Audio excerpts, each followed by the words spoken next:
আজকের রেসিপি টমেটোর চাটনি।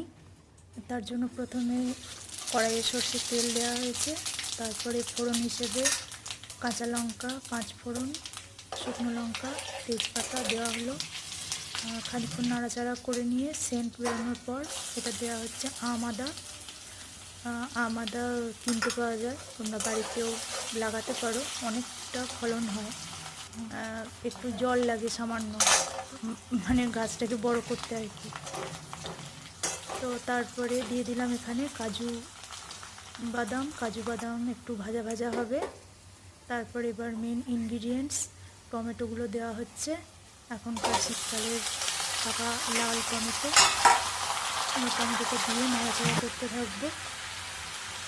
তো এখানে নুনটা দিতে হতো এরপরই, তো ওটা পরের ভিডিওতে দেখানো হয়েছে।